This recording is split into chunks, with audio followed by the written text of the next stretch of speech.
Sunlight filters through the textured glass of our kitchen windows, creating dancing shadows on the wooden counter where I stand mixing. The pancake batter swirls in the copper bowl as my wrist turns rhythmically. From the backyard, Emma's commanding voice drifts over the fence. "That's wrong, Noah. Houses aren't built like that." Andrew stands in the doorway, cradling his coffee cup. "Think we should save him from her directing?" he asks with a grin. "Let her take charge for now," I reply, pouring perfect circles of batter onto the hot griddle. She inherited that trait from your mother. 3 quick doorbell chimes make me pause mid-flip. Only one person has that distinctive ringing pattern. Through the window, I see Gerald's pristine Buick parked at our curb. "I'll answer it," Andrew says, setting his mug aside. The familiar creak of our porch steps follows, then Martha's voice cutting through the morning birdsong. "We have incredible news." Their footsteps echo toward the kitchen. I grip the spatula tighter, using my therapist's breathing technique, counting down from 10. Gerald fills the doorway first, impeccable in his pressed pants and button-down. Martha pushes past him, her bright lipstick contrasting against her smile. "The Hendersons are moving." Gerald's voice echoes through our small kitchen. "You know, the blue house down the street." My pancake starts burning as I process this information. The smell of charred butter hits my nostrils while Martha beams at Andrew. "Imagine," she says, "we could be right next door." The spatula slips from my grasp. I catch it before it falls into the flame, but Andrew's face already glows with excitement. "That sounds wonderful. We've always talked about having you nearby." "We haven't. Not even once." Martha moves through our kitchen like she owns it, opening the cabinet with my dishes. The outside needs renovation, naturally. That hideous green paint must go, but the structure is solid. We're making a low offer. Gerald settles into his regular spot at our breakfast counter. Sellers always accept. The market's slowing down. My hand shakes as I pour more batter, remembering last month when Martha rearranged my spice collection alphabetically instead of by how often I use them. The month before, she'd replaced my kitchen curtains while I was at work, claiming the old ones looked cheap. "Weekly Sunday dinners," Martha declares, removing plates from my cabinet and disrupting my careful arrangement. No more excuses about the distance being too far. This triggers a memory from Emma's birthday party, Gerald undermining our dessert rules, sneaking her an extra cupcake with a knowing wink. "Sometimes Grandpa understands better than Mommy," he'd said. My jaw clenches from swallowing the words fighting to escape. Andrew catches my gaze across the kitchen, his hand finding mine beneath the counter, a silent request for patience, for harmony. The same gesture he makes during our late-night discussions after his parents leave. "I'll speak with them," he always promises, though he never follows through. Martha leans over the counter, close enough for me to smell her distinctive perfume. Finally, I can supervise the grandchildren properly, the way a grandmother should. "We could share that vacation cottage at Cannon Beach," Gerald states as if it's already decided. "One big, happy family again, like Andrew's childhood." My fingers go cold where Andrew squeezes them under the counter. This isn't just another boundary violation. This is a complete takeover. "We'll be neighbors by Christmas," Martha announces as they finally move toward the door. The pancakes lie forgotten in their excitement over future plans. "I've already selected paint colors," she adds. I remain at the sink long after their car vanishes, watching soap bubbles burst against the ceramic while the children's laughter continues outside, unaware of the walls closing in around us. Andrew embraces me from behind, his chin on my shoulder. "It might be nice," he whispers, "having them closer." I pull away, my stomach churning. That evening, after Andrew falls asleep, I sit in the gentle glow of my laptop.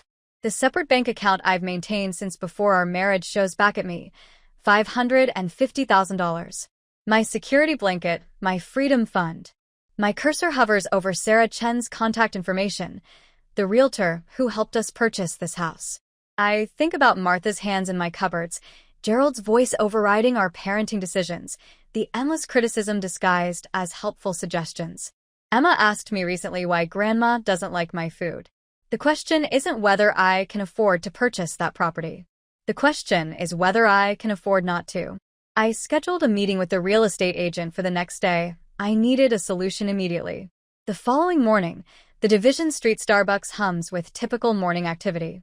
I selected this location purposefully, distant enough from our area that I won't encounter Martha or Gerald, close enough that I can return before my lunch hour ends. Sarah Chun sits across from me, her polished leather case contrasting sharply with my scattered documents covering the table.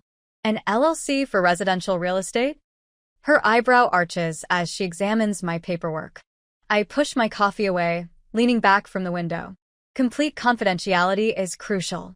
Sarah's dark eyes scan the forms, her expensive pen tapping the table. A former corporate attorney turned property agent, she assisted with our Craftsman purchase 3 years ago.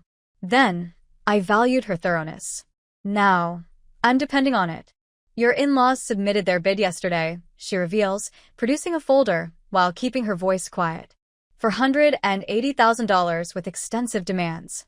They're relying on their country club connections with the Hendersons. My fingers trace my cup's edge. What sort of demands? Inspection contingencies. They want the sellers to replace the roof, upgrade electrical, renovate the master bathroom. Sarah shakes her head. The sellers are frustrated, 3 pages of requirements, plus the lowball price. Warmth spreads through my chest, not quite pride, not quite satisfaction, but something approaching resolve. I'll offer full asking price with no conditions beyond standard inspection. Sarah's pen freezes. That's $550,000. I know the amount matches my private account exactly. Years of careful saving, maintaining separate finances despite marriage. My safety net, my independence fund. Andrew never questioned it, perhaps assuming it was my programmer's need for control, or maybe understanding more than he revealed. You've considered this thoroughly. It's a statement, not a question. Sarah produces another form, crisp and official. Tranquility Holdings LLC, fitting name. The property management firm can handle everything, she continues, sliding me a business card. Bridgetown Property Services, discreet, professional, 30 years in business. My hands remain steady as I sign. They should be shaking. I'm depleting my entire safety fund, deceiving my husband, manipulating his parents. Yet all I feel is cool, clear determination. One requirement for the property manager, I tell Sarah, meeting her eyes. Long-term tenants exclusively. No exceptions, no short-term rentals. I want a family in that house. My lunch break ended, but the deal was made. I returned to work anxious but certain. There was no turning back from the piece I'd purchased. That evening, my laptop screen illuminates my home office at 3 a.m. Michael's face fills the video call, his Boston apartment visible behind him. You spent how much avoiding your in-laws? His voice cracks on the number. To protect my family, I correct, keeping quiet since Andrew's been sleeping for hours. You don't understand, Michael, the constant judgment, the undermining, the unannounced visits. Emma asked why Grandma dislikes my cooking. Jesus, he sighs, running his hand through his hair, the same nervous habit our father had. But secretly buying an entire house. I didn't just buy a house. The words flow easier in darkness. I bought peace of mind, breathing room, space for my children to grow without constant criticism. Secrets eventually surface. His tone softens. What happens when Andrew discovers this? I touch the small silver pendant at my throat, Grandma Claire's final gift. Sometimes silence creates the strongest boundaries. The next morning brought my in-laws' heated phone call. Mom, Andrew's voice echoes upstairs. Phone for you. I save my work and descend. Andrew extends his cell phone, mouthing my mother with an apologetic expression. Evelyn. Martha's voice trembles. Some corporation outbid us. Can you believe it? After all our planning. Gerald's voice booms in the background about faceless companies destroying good neighborhoods and probably turning it into an Airbnb party house. I'm so sorry. The words come automatically. In the kitchen, Andrew loads dishes, his movements sharp with frustration. He hates being caught between his parents' expectations and our tranquility. We worked so hard on that offer, Martha continues. Gerald even called in favors with the inspector to negotiate the price down. It's simply unfair. I make sympathetic sounds while watching Andrew's back. He thinks I'm concerned about his parents moving closer. He has no idea I'm the faceless corporation they're criticizing. The thought sends an unexpected thrill through me, secret power humming beneath my skin. Later that night, I study my reflection in our bathroom mirror. The woman looking back appears unchanged from yesterday, last week, last month. But something has shifted underneath, like code running silently but powerfully in the background. Andrew appears behind me, arms circling my waist. I'm sorry about the house. I know you worried about them being so close. I lean against him, our eyes meeting in the mirror. My hand finds his, fingers intertwining, a gesture containing multitudes. Love, guilt, protection, deception, all the complexities of choosing family peace over complete honesty. Everything happens for a reason, I whisper, feeling him nod against my shoulder. Later, in our dark bedroom, I listen to his steady breathing and wonder, is protection still honest when it requires deception? The questions circle in my mind, familiar companions now, but beneath them, solid as stone, lies the certainty I'd do it again. Some boundaries are worth the price in dollars and secrets kept. The mortgage documents rest in a sealed envelope in my desk drawer, Tranquility Holdings LLC printed boldly across the top. The name feels right even now. Tranquility, bought and paid for, purchased in silence. Tomorrow, a young family will sign their lease for the blue house down the street. They have 2 children, according to Sarah. The property management company chose them specifically, stable employment, excellent references, seeking a long-term home. Perfect neighbors. Perfect camouflage. Perfect protection. I close my eyes and smile in the darkness. The doorbell chimes at 10 the next morning. Through our front window, I spot Martha's coral sweater, her silver hair catching sunlight as she peers through the door glass. Behind her, Gerald's shoes shine with fresh polish against our welcome mat. I brought property records. Martha waves a manila folder as I open the door. The blue house sold to some corporate entity, Tranquility Holdings LLC. Her lipstick wrinkles at the corners. Probably those California investors buying up entire neighborhoods. Gerald pushes past her into our entryway. Already emailed my city contact. He'll investigate who's behind it. I clasp my hands behind my back to hide their trembling. Would anyone like coffee? No time. Martha heads straight for my kitchen, heels clicking against hardwood. I noticed your cabinet system isn't working. If we lived closer, I could help you organize things properly. She opens the spice drawer, tooting at my alphabetical arrangement. No wonder Andrew says you never cook anything adventurous. My spine straightens. Andrew has never criticized my cooking to me. Noah toddles in from the playroom, craft glue smeared on his shirt. Gamma. Oh, sweetie. What happened to your clothes? Martha's hands flutter toward him. Evelyn, you should supervise him more carefully during messy activities. Emma appears in the doorway, her small face troubled. Why is Grandma always angry at Mommy? The room falls silent except for Martha's sharp intake of breath. I cross to Emma, squeezing her shoulder. Grandma isn't angry, honey. Sometimes adults just have different approaches to things. Speaking of different approaches, I continue, straightening to my full height. We've decided to modify our Sunday routine. Martha's fingers tighten around a cinnamon jar. Modify. We're keeping Sundays for our immediate family only. The words emerge steadier than expected. The children need quiet time before school weeks. But Sunday dinner is our tradition. Martha's voice rises. We've done it since Andrew was small. Mom. Andrew appears in the doorway, his presence unexpected but welcome. We need some space. Martha's face crumples as she sets down the cinnamon with deliberate care. I see how this is. First the house situation, now this. Gerald clears his throat deliberately. Had you supported our proposal, Martha wouldn't feel so wounded. Blood relatives ought to stand by each other. Not everyone desires compound living, Martha. The statement escapes before I can stop myself. A deafening quiet fills the kitchen. Martha's coral-tinted lips open, then compress into a tight line. Gerald's neck reddens above his shirt collar. Andrew's eyes dart between us, wide with surprise. 2 people rise to speak, then simply gesture dismissively with their hands and rush from the house. I merely glanced at my stunned spouse, grabbed my jacket, and left to see my friend. That afternoon, Rebecca and I meet at Coffee Fellows, our regular location, 3 districts away from any chance encounter with Martha and Gerald. You did what? Rebecca nearly chokes on her latte when I reveal the house purchase. Her laughter echoes through the cafe. That's actually genius. Is it though? I trace water droplets on my iced coffee.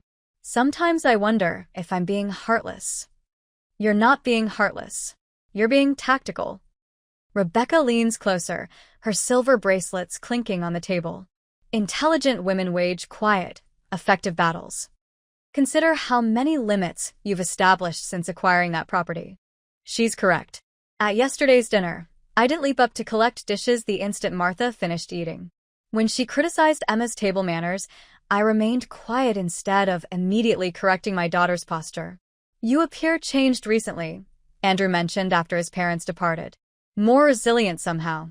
I didn't share with him that strength comes from constructing an invisible barrier, a protective zone of brick and stone between his parents and us from their relentless interference.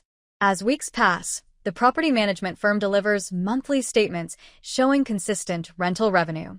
I store them in a password-protected file on my computer, alongside a drafted letter to Andrew explaining the entire situation. The family occupying the house has 2 children similar in age to Emma and Noah. Occasionally, I observe them playing in the front garden, their joy floating over the fence, confirming I made the correct decision. My phone vibrates. A message from Michael. Might have mentioned something to Jenny regarding your house matter. My fingers turn ice cold. Jenny has Portland connections. Information circles expand like waves in still water, each broader ring threatening to reach Andrew's awareness. Who else have you informed? I text back immediately. 3 dots appear as Michael responds. Only Jenny. But she was inquiring about Portland investment properties. I close my eyes, recalling his caution from months earlier. One individual might preserve a secret, but secrets tend to multiply, spreading through casual conversations and innocent inquiries until they emerge where least anticipated. Like a predator's fin cutting through water, the truth lurks beneath every interaction with Martha and Gerald. How much time before they discover the link? Before someone mentions Tranquility Holdings LLC to the wrong individual? Before Andrew learns it from someone besides me? The window of protected tranquility I've constructed shrinks with each day. Soon I must decide. Continue safeguarding our family through silence, or risk everything by revealing the truth. My phone buzzes again. This time, Martha. Gerald acquaintance knows someone at the property management firm. We have an appointment next week regarding the house. Isn't that marvelous? Everything occurs for a purpose. I set my phone down, hand steady despite the tremor in my chest. Time has expired. The truth will surface regardless. Better it comes from me. I mentally prepare for the approaching storm. The following day, Andrew places a glossy brochure on my keyboard while I'm fixing code. His shoulders curve forward, aging him beyond his 36 years. My parents requested I give you this. The property management company's logo dominates the top. Their contact details circled in Martha's precise red ink. Below, in neat typography, offers $620,000 for 1542 Maple Street, $70,000 above market price. A handwritten message curves along the bottom margin in Martha's elegant handwriting. We're determined to be nearer our grandchildren. Cost is irrelevant concerning family. My fingers grow numb against the keyboard. 3 months of careful strategy, of maintaining distance, and now this. Andrew sits on my desk edge, his wedding band tapping the wood. They won't abandon this. It's their constant topic. I minimize my coding window, unable to concentrate on the algorithms that typically soothe my anxious mind. Have they mentioned anything else? Mom continuously sends property listings, but she always returns to this particular one. He massages his temples. Dad's discussing a second mortgage on their home to increase the bid. The afternoon sunlight angles through my home office window, creating shadowed bars across the flyer. 3 months ago, I believed my plan was flawless. Now the walls close in once more. That evening, after the children sleep, Andrew paces our bedroom. His reflection splinters in the mirror with each pass. I feel like I'm perpetually choosing sides. I sit cross-legged on our bed, watching him create a path in the carpet. We've had this discussion previously, but tonight feels different. More weighted. They're my parents, Evelyn. His voice breaks. But you're my wife. Every time they pressure us, I'm trapped between you. I understand, I say, though the words feel insufficient. He pauses at the window, gazing at the darkened street. Sometimes I think permitting them to move closer might reduce the tension. My heart pounds against my ribs. If only he knew how near they already are. The next morning, Martha's contact illuminates my phone screen. I nearly allow it to reach voicemail, but that would merely postpone the unavoidable. We've contacted the property company directly, she declares without introduction. Her voice carries that recognizable tone of smug satisfaction. They've consented to forward our proposal to the owner. My knuckles pale around the phone. We should receive a response by Friday. A pause heavy with anticipation. You'll help persuade Andrew this is optimal, won't you? You know how he treasures your judgment. I make polite sounds and disconnect. Then immediately call the property manager. Sarah answers on the second ring. Remember our arrangement? I say, my voice steadier than my hands. No direct communication with potential purchasers. They're quite persistent, Mrs. Harrington, and they're offering considerably above market value. The answer remains no. My phone chimes with a text as I hang up. Caroline, my former college roommate, encountered your brother's wife at a conference. She mentioned something about you being a secret property owner. The message blurs before my eyes.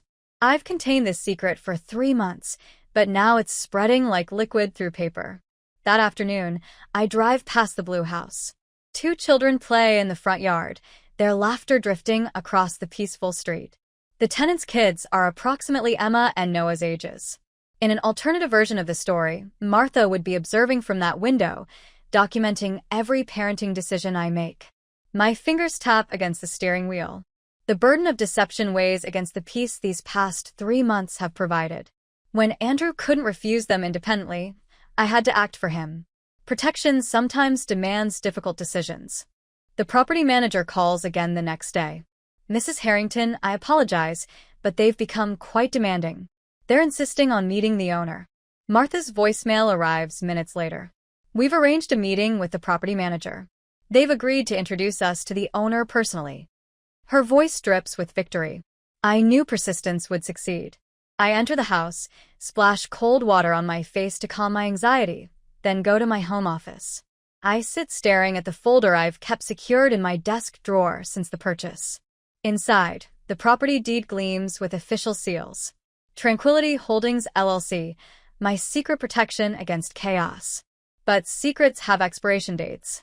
I need to reveal the truth, regardless of how painful it will be.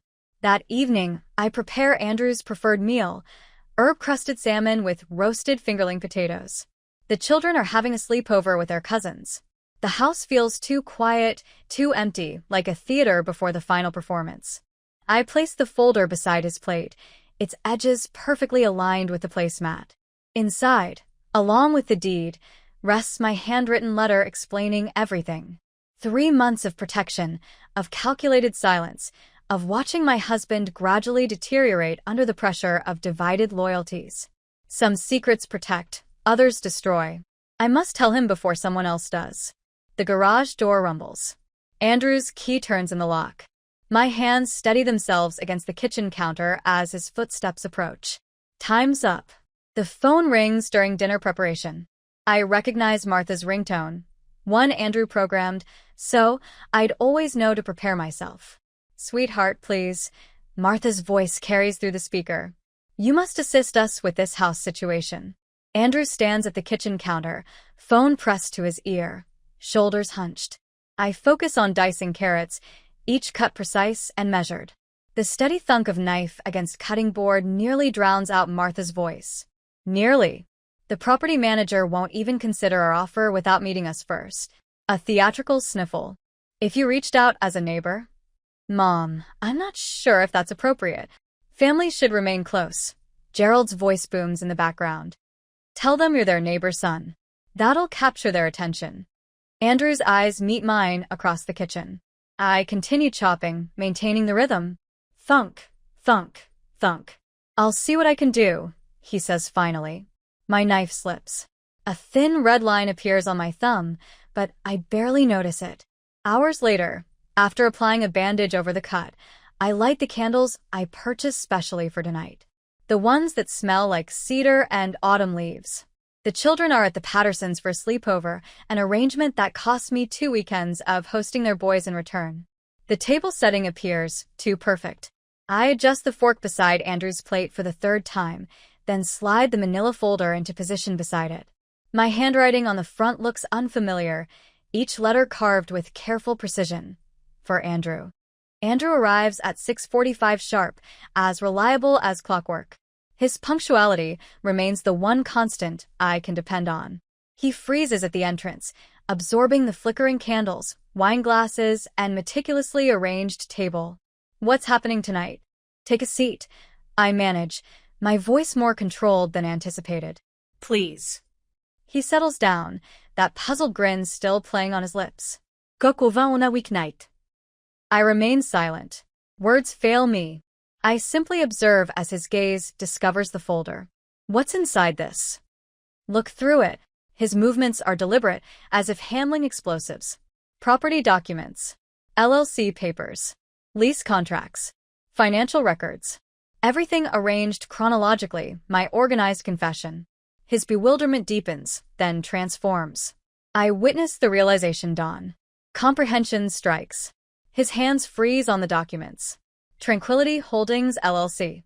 His tone sounds hollow. You purchased the property? The one my parents desired. Yes.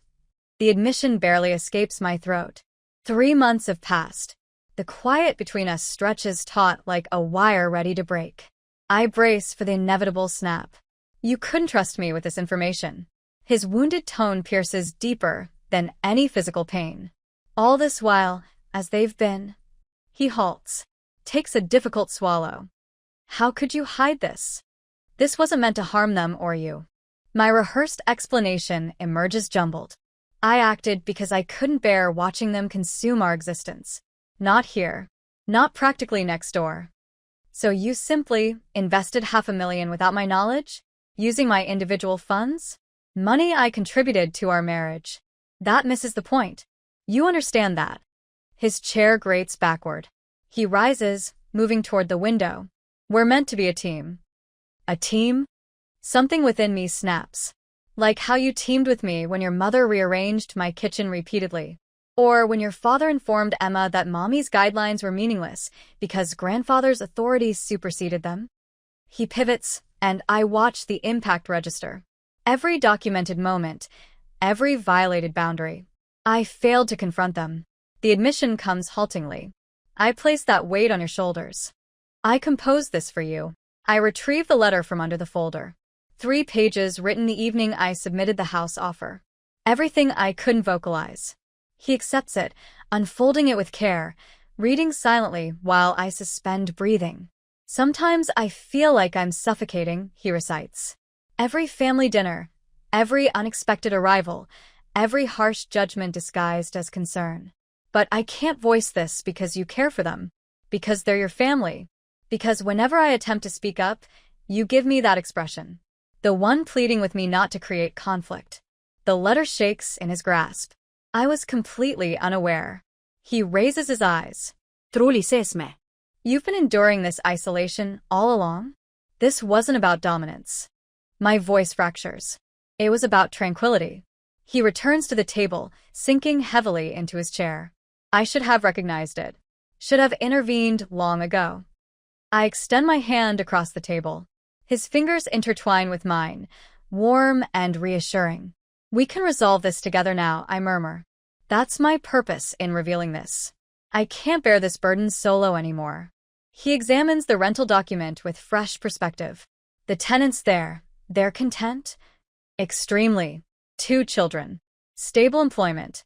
2-year agreement. Laughter bubbles forth unexpectedly from both of us. You genuinely out-strategized my parents. I did. And the property management firm has explicit orders regarding purchase inquiries. He shakes his head, though I notice the grin forming. My clever, formidable wife. We remain in peaceful quiet, candles burning lower. Eventually, he poses the question I've been fearing. Should we inform them? I weigh this thoroughly. Would knowledge help them respect limits? Or provide fresh weapons? Some revelations inflict needless suffering. He presses my hand. Perhaps this remains our secret. The coke oven grows tepid on our plates. Abandoned. But something else kindles between us. Comprehension. Forgiveness. A different form of trust founded on difficult honesty. I'll manage them going forward. Andrew declares finally. You shouldn't have shouldered this alone. I lean forward and extinguish the candles. In the sudden darkness, I can finally breathe freely. That weekend, the restaurant hums with midday conversation. Andrew faces his parents at their regular corner table at Riverside Grill. His wedding band drums against his water glass. Martha's familiar fragrance blends with the scent of grilled fish and seasoned butter. We must discuss respect and limits. His voice holds the quiet command I've longed to hear for years. Beyond the window, fall leaves dance to the ground. Martha's fork stops midway to her lips. What are you referring to, dear? Andrew produces a paper from his pocket. My heart lifts, recognizing our jointly written list from the previous evening. I've documented specific conduct that must change. Gerald's brows rise. Documentation about us? The surprise visits end immediately. Andrew's finger indicates each item, as does rearranging our house without permission. No more sabotaging our parental choices. No more criticism masquerading as assistance. Martha's complexion reddens. We're merely attempting to. That's what families do. Families honor boundaries. Andrew maintains her stare.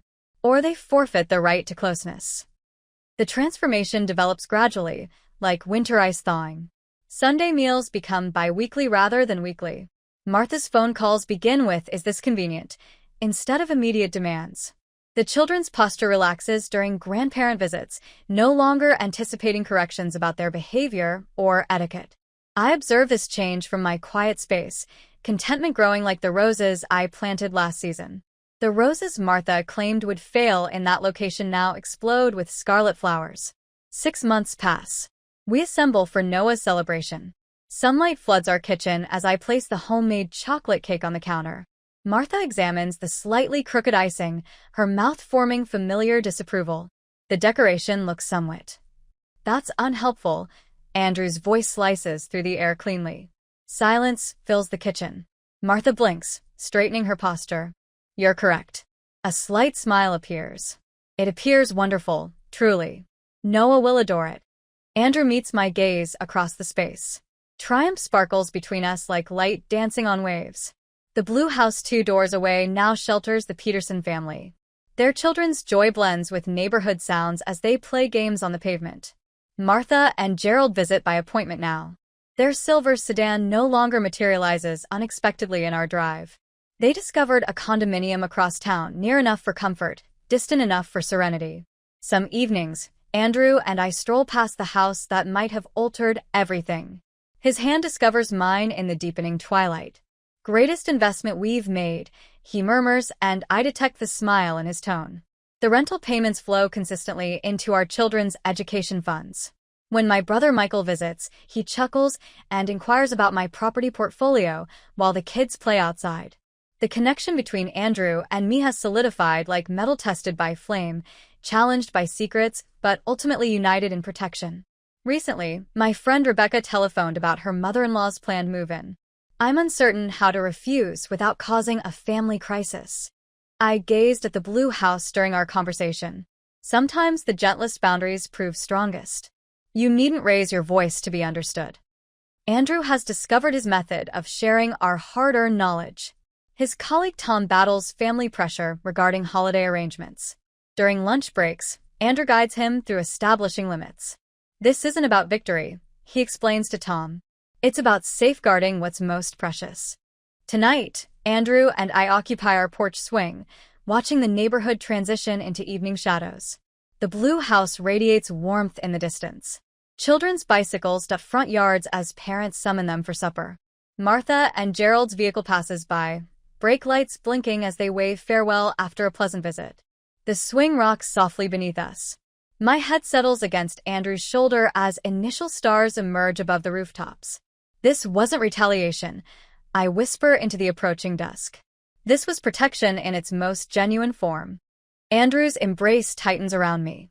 Below us, Emma's fairy dwelling still occupies its special place beneath the maple tree, now respected even by Martha's organizing instincts. Noah's artwork displays proudly on the refrigerator, without remarks about appropriate materials or color selections. The boundaries we constructed stand firm yet invisible, like the love that guided each careful placement.